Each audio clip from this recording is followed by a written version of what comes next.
You thought I fell off? You're smoking something. Hello and welcome to Sports Tips UK. I'm Marcus J. Richardson. And I'm Adam Thorne. Today we are bringing you some boxing for this coming weekend, a massive night of fights. We've got Mike Conlon in Madison Square Garden, but we're not actually going to speak about him, are we, Adam? Who are we going to talk about today? We're going to talk about the Hayemaker Ringstar promotion at York Hall. Goodwin Boxing has helped with the undercard. Goodwin Boxing do always seem to do the undercards. Yeah, they've got a deal with Hay, I think. Well, before we move on to the boxing, Adam, you're wearing a navy blue and pink scarf. What's that all about? I am. This is the scarf of Dulwich Hamlet Football Club. We've been kicked out of our ground and we're doing another video on that which will be out, so please go and check that out. Yeah, we will include that in the description below, but let's get on to the boxing, Adam. So it's a busy night of boxing and it's live on Channel 5 terrestrial TV, which is because quite often the Hayemaker fights are on Dave, aren't they? So. Yeah, this one's on Channel 5. Live boxing on your TV! And it's great for boxing that there's so much being televised, and this is a good card. So there you go, you see there's lots of free boxing out there for you to watch. We will always try and tell you if we are aware of it. So this Saturday, Channel 5, Hayemaker night, who's fighting? The headline act, Joe Joyce, Olympic amateur, well not just Olympic, he was a European gold medalist. Silver at the Olympics, was robbed against Tony Yoka of France for the gold, which, look, that happens in boxing. Move on. He's turned pro. He's turned over with David Hay, which was a bit of a surprise. How many fights has he had now? This is only his third fight. He's had 2 fights in quite quick succession. David Hay said that he was going to move Joe Joyce along quickly. He does seem to be doing that. They were trying to get a Chisora fight, but Chisora priced himself out of the, well, I say priced himself out of the fight, basically said no.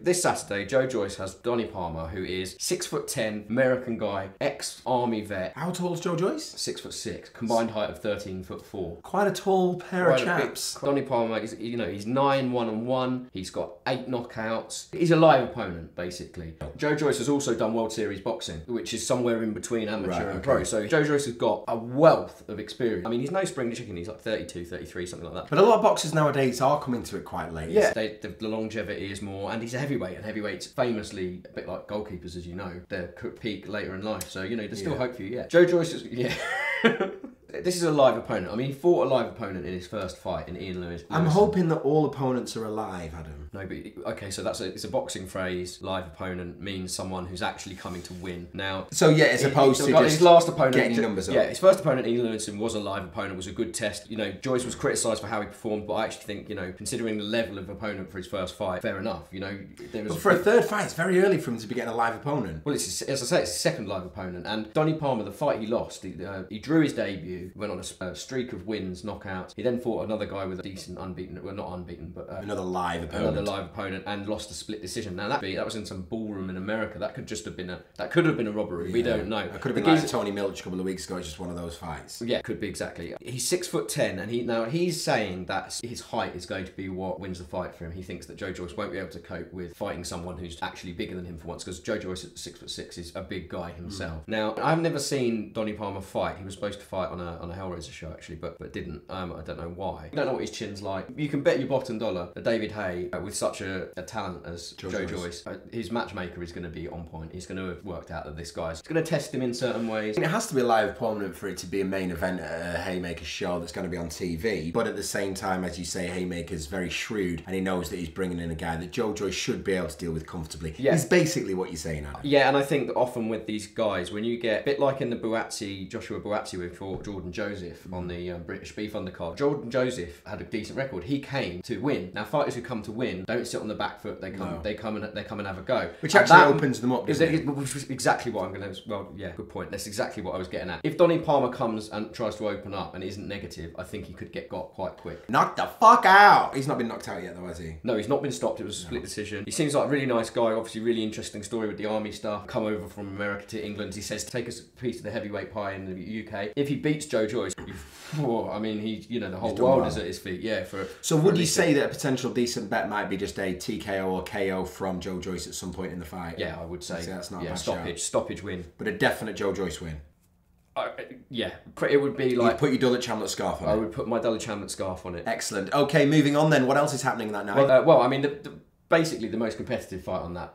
Well, there's a lot of competitive fights on the bill, but the big one is Matty Askin defending his British cruiserweight title. Who's he fighting? He's fighting Steven Simmons. Now, obviously, I'll be rooting for Matty Askin there because he is from Blackpool. And actually, I saw him fight against Lawrence Bennett, I think it was, at York Hall. And it was very dubious what happened. I won't go into it because it's not my place to say. Basically, they fell out of the ring and Lawrence Bennett, humongous, landed on Matty Askin through a table and then onto the floor. Wow. It was basically where you would have been sat, you know, when you're doing your interviews and stuff. Yeah. Like, it was literally, they would have landed in your lap. And unfortunately, Matty couldn't continue. Basically a draw, I think. Technical draw, yeah. But anyway, Matty's come back and he's done very well since then. And he's ranked quite highly, isn't he? He's done brilliantly recently. He's ranked #1 by BoxRec for cruiserweights in the UK. So he's the #1 UK cruiserweight fighter? That is absolutely, yep. Doing it for Blackpool. In his last 3 fights, he's 3-0, 2 stoppages against unbeaten fighters. That's decent. He's good. He's surely got to be, if he wins this, he's got to be looking to move up to world level soon, surely. You say that, but he's won the belt. I just get the feeling he might be the kind of guy who wants to win it outright. A couple more fights and he'll have that British belt, you get to keep it. Okay, so it's a bit like the Champions League trophy, you win it 5 times, you get to keep it. Yes, much like that. Okay. All British titles, that's the only one, Lonsdale belt. Beautiful belt. They look a bit gaudy when you see them in pictures, but I've held one and they're absolutely lovely. Is it the leather one with the St. George's flag? No,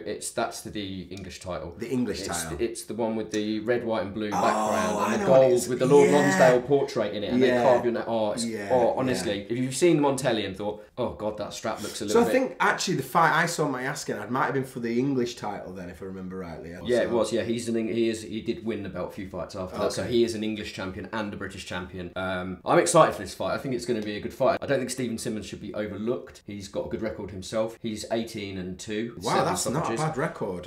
What's Matty Askin's record? Matty Askin is 22-3-1. So quite similar-ish records. Yes, really. similar-ish. It's a good, as I say, it's a good fight. It's a live fight, and that's why you should be tuning in on Channel 5. Yeah. That's because you're just going to see a top up-and-coming prospect in Joe Joyce, and you're also going to see a really, really decent fight between Matty Askin and Steven Simmons. So, I mean, if I had to bet on where it's going to go, I'd probably favour Askin. So maybe there's a potential double there for Matty Askin and Joe Joyce on the night. Probably won't get massive odds on that, but it might be. No, but if you, and we'll lead on to this, but if you do Askin to win, Joe Joyce to win, again, not a massive one, and you fancy WADI Camacho, who's also on the maybe belt. Also add Michael Conlon on there as well.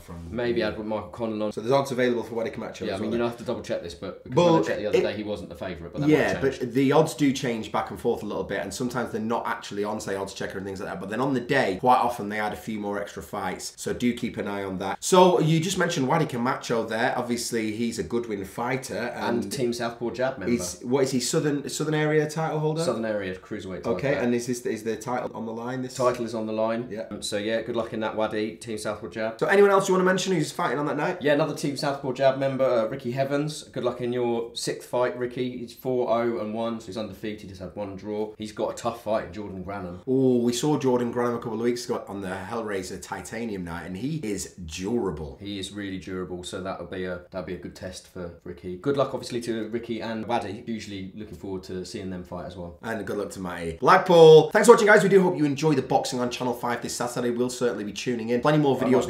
He might be there. Will you wear your scarf? No. So, until next time, I've been Marcus J. Richardson. And I've been Adam Thorne. Plenty more videos to come. Don't forget to like and subscribe and all that bollocks. See you soon. You thought I fell off? You're smoking something.